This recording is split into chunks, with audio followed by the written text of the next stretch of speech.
This week, we catch up with Isabel Carmody, an Australian fantasy and science fiction author who's been creating worlds for nearly 3 decades. Mike goes through his video game shoebox and dusts off a copy of Capcom's 1989 beat-em-up, Final Fight, and Johnny Robot emerges bleary-eyed to tell us all about what makes Dark Souls 3 so very, very good. This is Player Attack.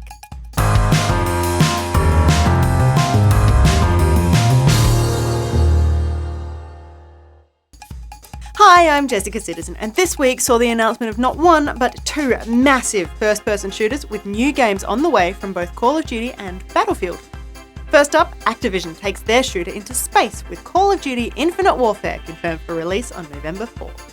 It's already causing controversy. Just a week after announcement, the reveal trailer had already garnered more than 14 million views and 1 million dislikes, gaining it a spot on YouTube's 5 most disliked videos, where it sits among titles like Justin Bieber's Baby, Rebecca Black's Friday, Miley Cyrus's Wrecking Ball, and Rick Perry's Strong campaign video from 2012. That said, something that is getting fans a little bit excited for this one is the treat that Activision and Infinity Ward have tucked away inside the Legacy Edition of Infinite Warfare, a remastered version of Call of Duty 4 Modern Warfare. At this stage, there is no standalone release in the works, but who knows how that'll play out come Christmas time. And while one studio looks towards the future, another looks further into the past, as EA and DICE announced Battlefield 1, the next in their shooter franchise, set amid the trenches of the First World War.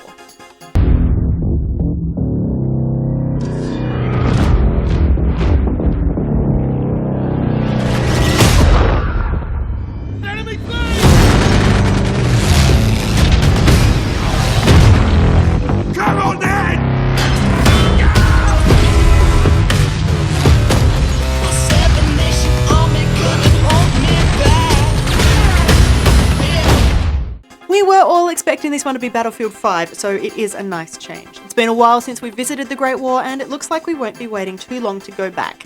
Battlefield 1 will hit shelves from October 21 on all major platforms.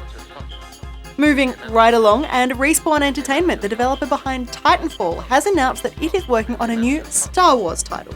This isn't a rumour or a fan's wishful thinking, this is something officially confirmed via the studio's blog. However, while Respawn has told us that it will be a third-person action-adventure game, they haven't told us anything else. Sit tight, space fans, this one could be big.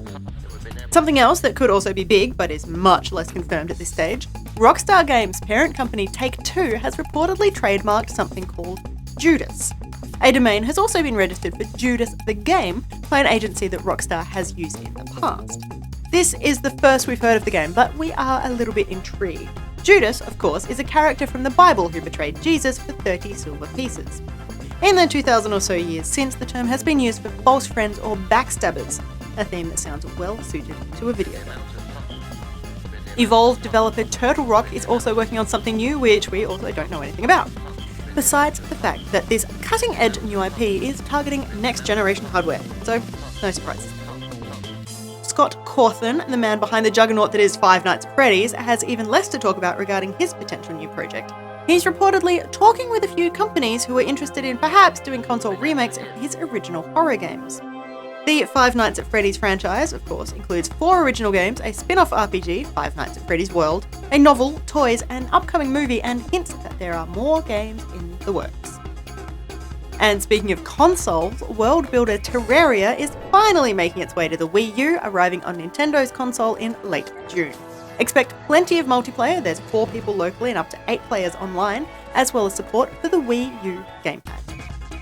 But in PC news, Nvidia has announced 2 brand new cards, the GeForce GTX 1070 and GTX 1080, both of which are faster and more energy efficient than the GTX 980 Ti and the GTX Titan X. The super shiny GTX 1080 is due out later this month, while the slightly cheaper GTX 1070 is set to arrive in June. Now, if you're a fan of Japanese cult creator Suda51, you'll be delighted to know that his company Grasshopper Manufacture has a new game coming out before the end of the year, but it's actually a very old game. The Silver Case, part of the Kill the Past series, was first published in Japan in 1999 and has never seen a Western release until now. These days, Suda51 and the studio are best known for their surrealist, voyeuristic, violent takes on the world, but The Silver Case is somewhat more subtle. You play as a journalist in a visual novel detective case set to catch a killer. And rather than just a localised port, this is a proper translated remake. 2 decades later, an opportunity for English-speaking gamers to catch up with the game that many Japanese fans consider a must-play. There's been some big news from the world of League of Legends as well. Riot Games has officially banned 3 North American teams from sanctioned play following some serious allegations over players' pay and contracts. 2 of the teams, Impulse and Renegades, have been competing in the Championship Series, while the third, Team Dragon Knights, is part of the Challenger Series. All 3 have been smacked hard with the ban hammer.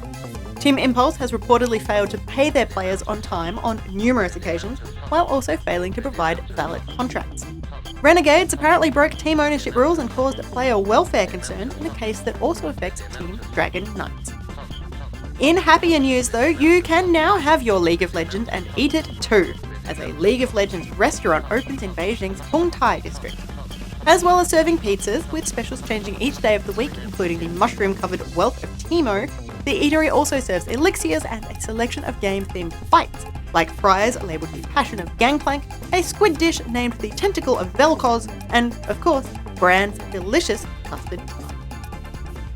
For more information on any of these stories, or to keep up to date with the latest gaming news, head to playeradapt.com. But for now, stick around, we've got plenty more still to come.